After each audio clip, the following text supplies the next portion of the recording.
The National Broadcasting Company presents CounterSpy.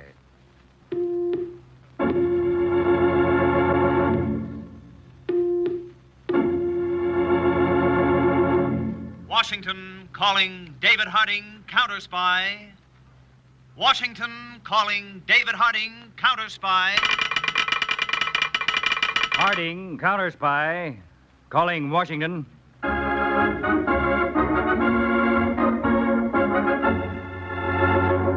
United States CounterSpies, especially appointed to investigate and combat the enemies of our country, both at home and abroad.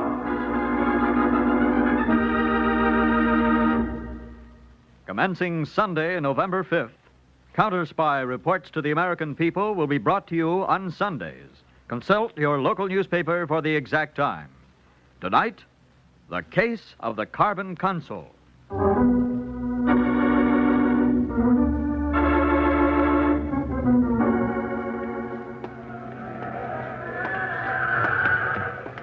Come on, Horace. Must you walk so slowly? Lydia, this African sun's the hottest I've been under during the whole world cruise. I'm not going to run in it. Well, we'll never see the native quarter at this rate. I didn't want to see it in the first place. You never want to see anything except the bottom of a highball glass.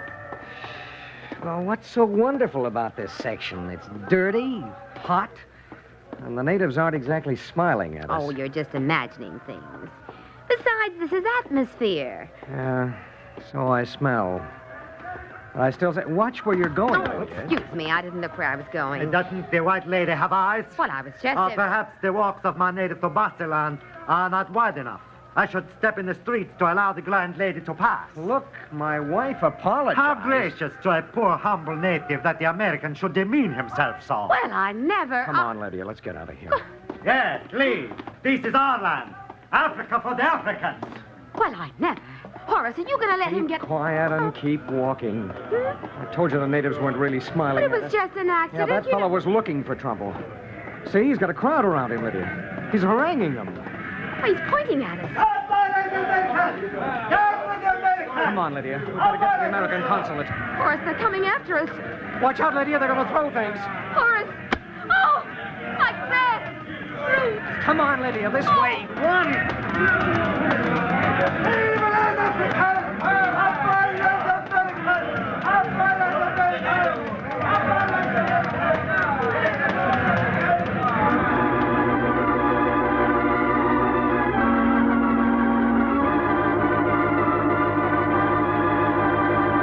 That's just the way it was, Mr. Burton. The whole thing started from Mrs. Walters bumping into the native. I see. And then the brute started shouting at me as though I'd attacked him. I was never so frightened in my life.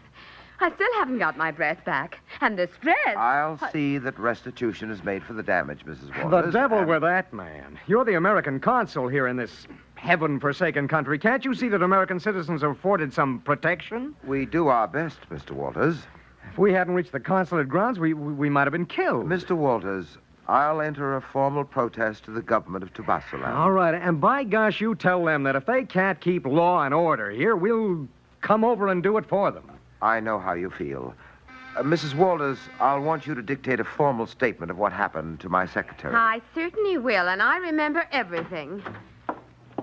You ready, Mr. Burton? She's one of them. She's Mrs. Walters, please. Orissa, there's been another anti-American outbreak. Mr. and Mrs. Walters here were the targets of it. I want you to take down their statement of the incident. Yes, Mr. Burton. Make several copies. I'll want one each for the authorities here, President Dinard and Police Chief Monaca.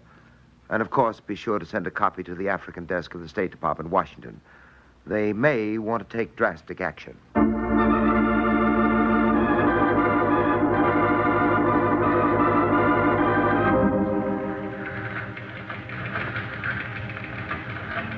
If Mr. Peters is in the CounterSpy Statistical Department, will he please report to Mr. Harding immediately? If Mr. Peters is in the CounterSpy Statistical Department, will he please...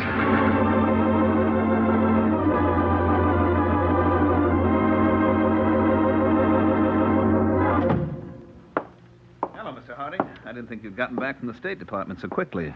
Everything happens quickly these days, Peter. More trouble overseas? Yes. Asia? This time, Africa. But it's all part of the same picture.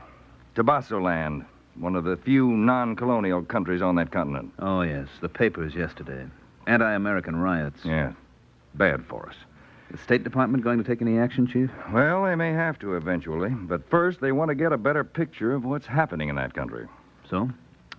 So, Peters, I want you to go through the personnel records of all our CounterSpy agents. Extract the records of all our Negro agents. Get them here as soon as possible. Okay, Chief. We've got to work fast.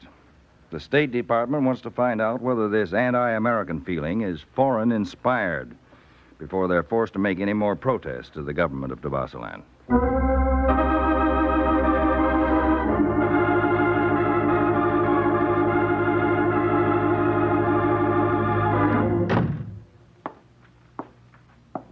President Dinar, my country has asked me as consul to hand you, as head of the government of Tobasso land, this note, formally protesting the treatment of our nationals in your country.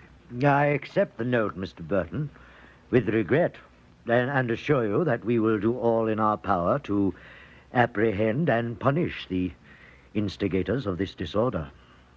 And now, Mr. President, may I presume to be less formal?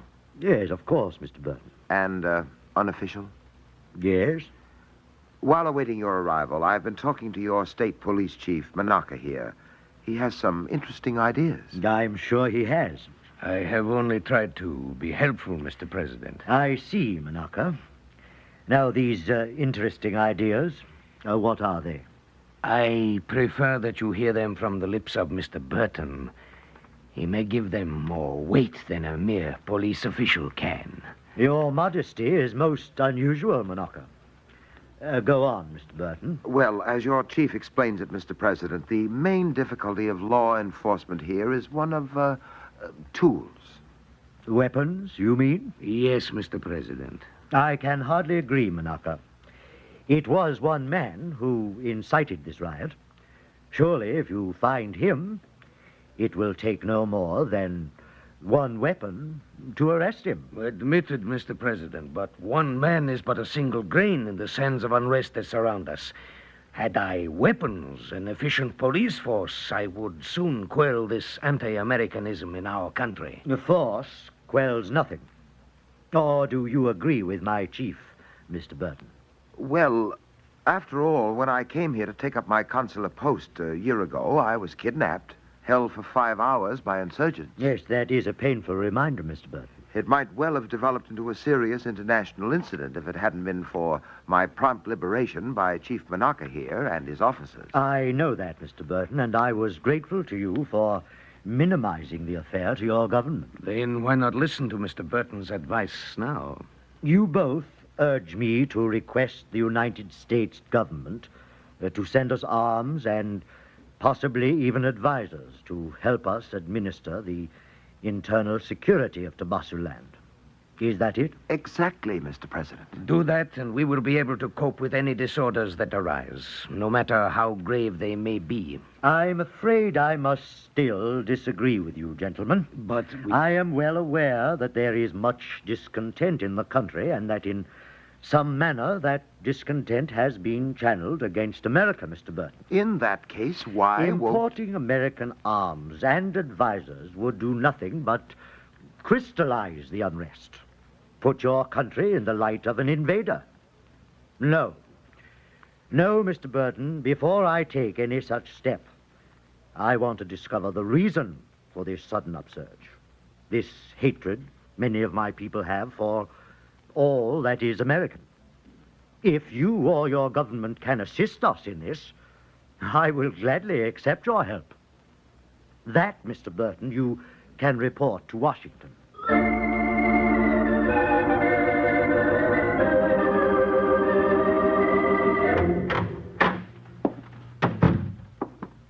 This way, Carter. Right behind you, Mr. Peters.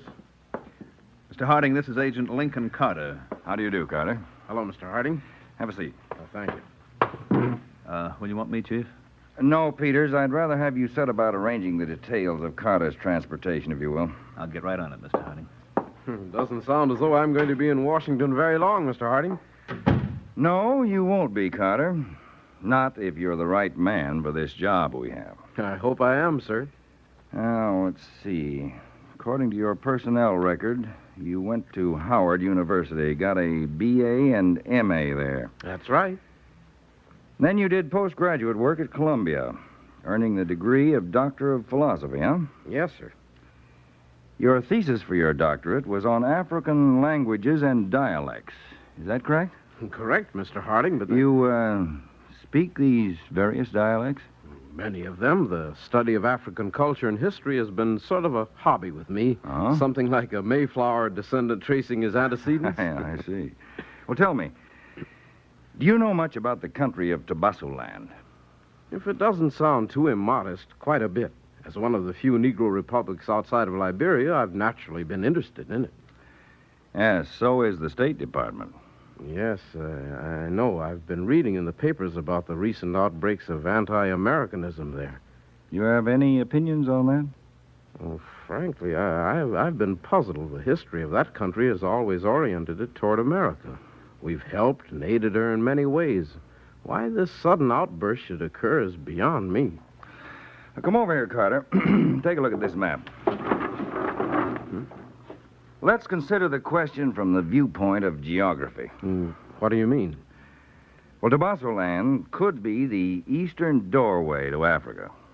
A foothold there, and any power from the east could gradually spread throughout the entire continent. Oh, you think Russia Now, might... thinking is unimportant. It's knowledge that counts. Because if the State Department's suspicions are true, it means a reformulation of our policy in that area of the world.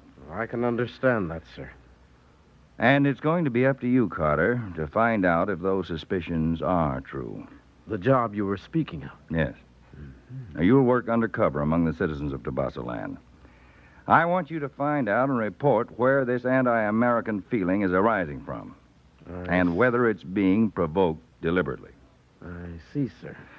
Now, because of the nature of communications in the country, you'll have to transmit your reports by diplomatic pouch. Through the consul there? Yes, that's right. He'll be notified to allow you the use of the pouch. Well, what about identification? Will I carry any with me? No, except for one simple device to establish your first contact with the consul. What will that be, sir? This pencil. Now, wait. I'll break it. There.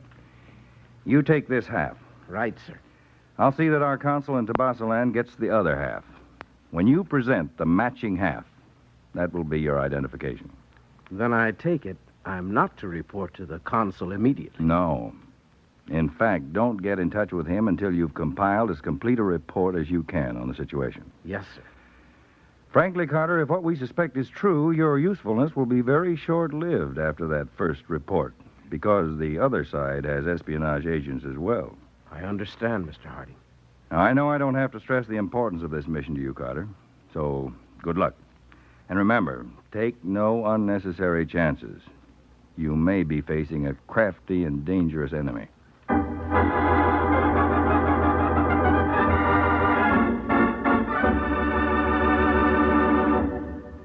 You are listening to the case of the Carbon Consul on CounterSpy.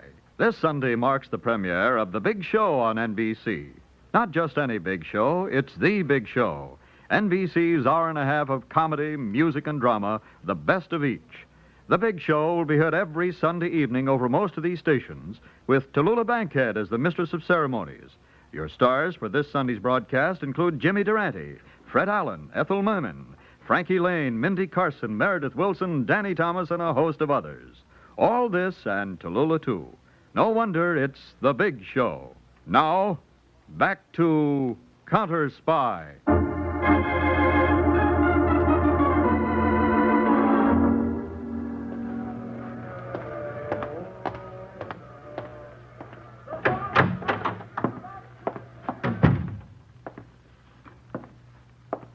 Yes? I would speak to the American consul. Just like that. Do you think the American consul speaks to any native who walks in from the street? He will speak with me, woman. Indeed. Then in that case, what name shall I announce? None. None. You haven't even got a name. No one much less tongue than you have. Take this to your master, woman. He will see me at once. Hey, stub of a pencil. Hardly an impressive introduction. Must I beg you to take it into Mr. Burton? I would not. Please, woman, take it to him. It is most urgent. Very well.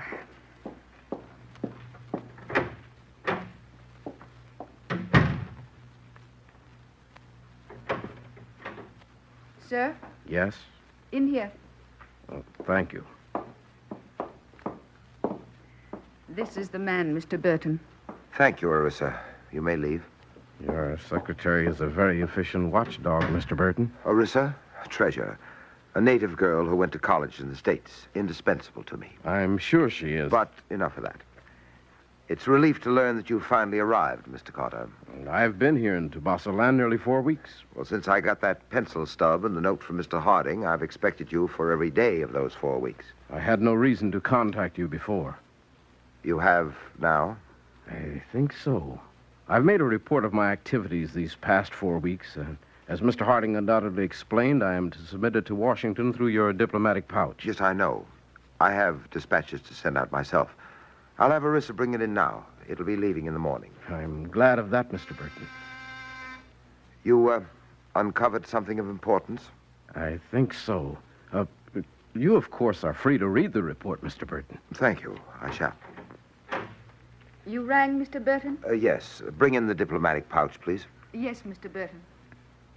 Now, Mr. Carter, is there any other way I can be of assistance to your mission? At the moment, no. Well, suppose I have occasion to get in touch with you. You shouldn't have, but if you do, I'm staying at a small shack, number 13 Garden Alley. The pouch, Mr. Burton. Oh, thank you, Orissa. Orissa, in the future, when this gentleman calls, he's to be admitted immediately. Yes, Mr. Burton. I'll make certain he's admitted in the future. That is, if I come anymore. Don't tell me your first call is to be your last. It may well be, Mr. Burton. It may well be.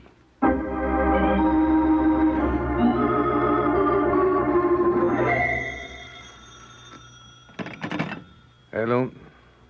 It is Police Chief Manaka who speaks. Oh, yes.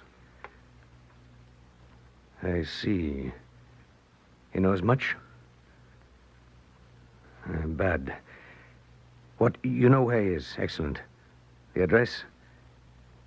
13 Garden Alley. It will be taken care of immediately. Goodbye. Banada. Yes, Chief Manaka. There is work for you. More Americans arriving in our land? Yes. It will be simple. Each successive riot becomes easier to incite. I only hope they are as apt targets as those Walters tourists were. This is not work for a sharp tongue, but a sharp blade. Blade? Yes, this American is no tourist, but a spy, and of our color. Oh? He must die. There will undoubtedly be a great uproar on his death. So it will be best if you take to the jungles after the job is done. Yes, Manaka. I will get word to you when it is safe to return. As you say. Now take your blade and call on the man. His address is 13 Garden Alley.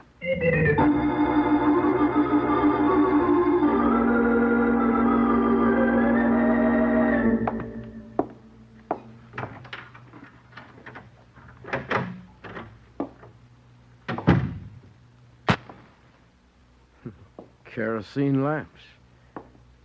There. I only... Well, I brought only 2 feet in with me. Yet I see 2 more peeking from beneath that curtain. Very tiny feet, too. I suggest the owner of them come out before I put a bullet through that curtain. Orissa, such a pleasure and a surprise. Seems I won't need my gun after all. Hardly. Come a little closer to the lamp, please. The flickering kerosene light scarcely does you justice. To what do I owe the pleasure of this visit? Curiosity. A woman has much of that, but still... You were expecting somebody? No. Well, I certainly wasn't. We shall see. American dog! Look out tonight! No, you don't.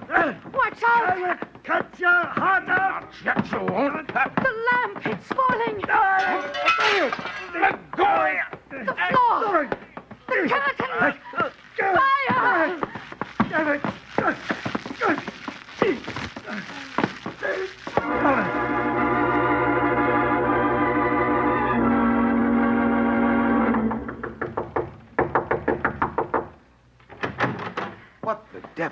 Orissa. Mr. Burton, that man who called on you today. What about him?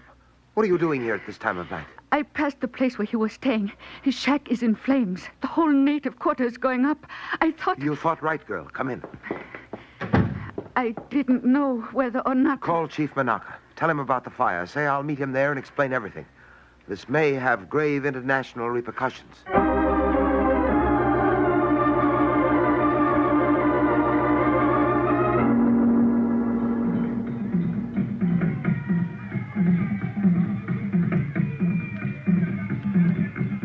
Chief Manaka. Mr. Burton. What happened?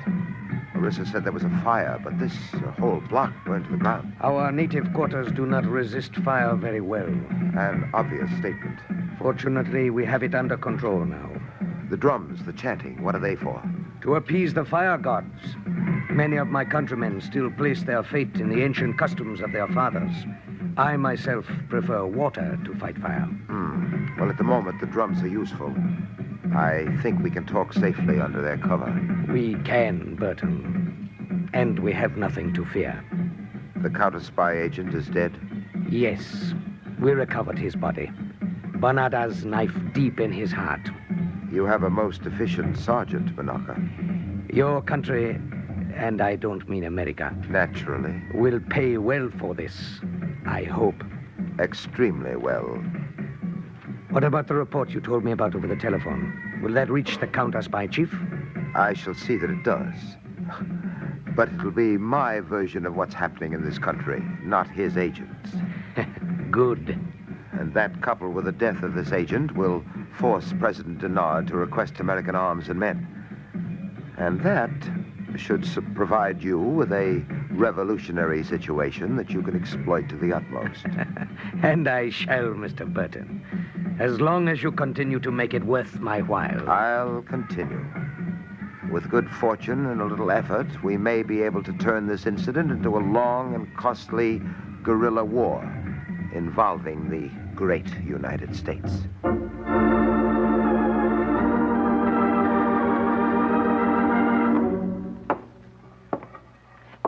Mr. Burton, Oh, Orissa, I'm glad you waited here. the fire. Was anyone... His body was found in the shack. The man who was here. Oh, Get a pencil and paper, please. I want to dictate a cablegram immediately. The address is Mr. David Harding, CounterSpy Headquarters, Washington, D.C.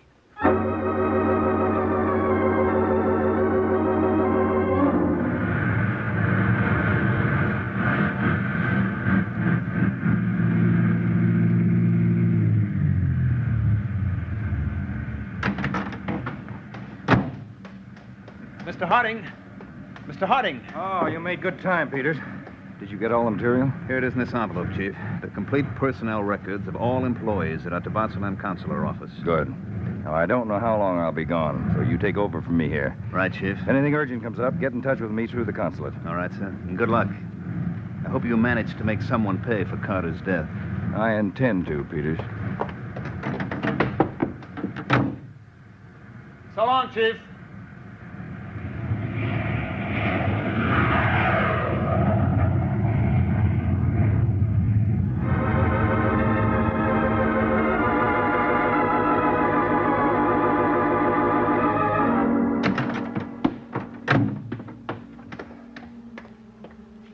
Mr. Harding? Yes, that's right. Mr. Burton? Yes, sir. I have a car right over here. Good. We'll go direct to my office, unless you'd rather pay your respects to the Foreign Office of Tabascoland first. No, Mr. Burton, your office first. I want to interview all the employees there before taking any other action.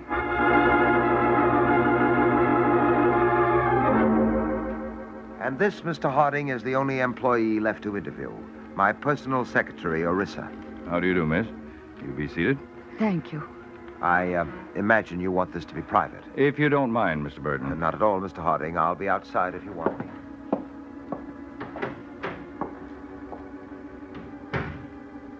Now, Miss Orissa, let's talk about how you were so opportunely on hand for the fire that killed our CounterSpy agent, Mr. Carter.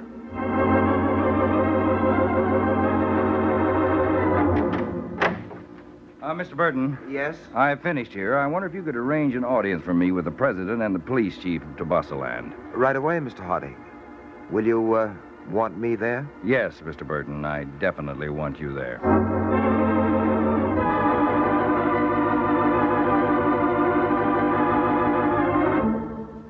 Mr. Harding, I can only express my deep regret at the death of your man. It will only add more fuel to the strain between our two countries. Perhaps not, Mr. President. Oh? You're aware of what Mr. Carter's mission here was. To investigate the rise of feeling against the United States among my countrymen. Yes, that's right. Had he made any reports to you before this tragedy? One, which I read just this morning. May we inquire as to his findings, Mr. Harding? Of course, Chief Monaco. He reported that the hatred of the United States arose out of local circumstances, that there was no outside provocation, and recommended that the United States aid your country in dealing with this by sending weapons and advisors. You see, Mr. President, it is as I and Mr. Burton have been saying. I cannot believe it. I know how you must feel, Mr. President, but when his conclusion is the same as ours, nothing remains for you but to take our advice. I wouldn't say that, Mr. Burton. What do you mean? You see, the report I read was not written by my agent Carter. What? That's right, Chief Monaco. Then who was it written by? Mr. Burton, our eminent American consul. Me? That's right, Mr. Burton, and I've got 2 witnesses to that fact. All right, Orissa, come in and bring the gentleman with you. Hello, Mr. Burton. Carter. That's right, Mr. Burton. Mr. Harding, Burton's got a gun. Look out, Chief. No, you don't. Carter, see about him. He's out cold, Mr. Harding. You attacked him, your own consul? Yes, Mr. President, but he was not the real American consul. I don't understand. You remember, Mr. President, Burton was abducted briefly when he first arrived here. Why, yes. But... And rescued by your Chief Monaco. Mr. Harding. The game's up, Monaco. You were assisting another foreign power, the power whom the so-called Burton was spying for. You sent that man to kill me, Chief Monaco. Orissa recognized him as Sergeant Bonata, a member of your own police force. And when Carter killed him instead and the fire started, he decided to use that fact as a trap for you and Burton. But how did Carter know Burton was on the other side? Because Burton was the only one besides Orissa who knew Carter's address. You'll never... Stop him, Carter! You're not getting away. Let go. Well, you've got a nice right there, Carter. Mr. President, Monaco is a citizen of your country. I'm sure you'll know how to deal with him. I will, Mr. Harding, but please, one more point. Yes. If Monaco and Burton were the instigators of the anti-Americanism, why did they keep insisting on my seeking your country's aid in suppressing that feeling? Because they were aware, Mr. President, that once such a policy was started, we would have to keep sending more aid and more arms. It would have been another drain on America's might, and there's nothing the power he represented would like better than drain off our strength to weaken us for any major conflict that may eventually come. Well, this at least is one spot where they failed in that strategy, and we'll see that they fail again.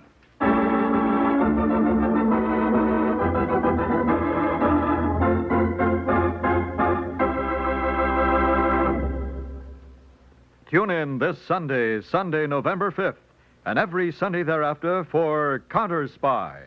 Please consult your newspaper for the exact time. Listen this Sunday for the exciting Case of the Mental Murderer. The secret tip was correct. A hostile secret agents planned to destroy the sanity of a certain American. Who that man was and how we combated the scheme is the subject of our next report.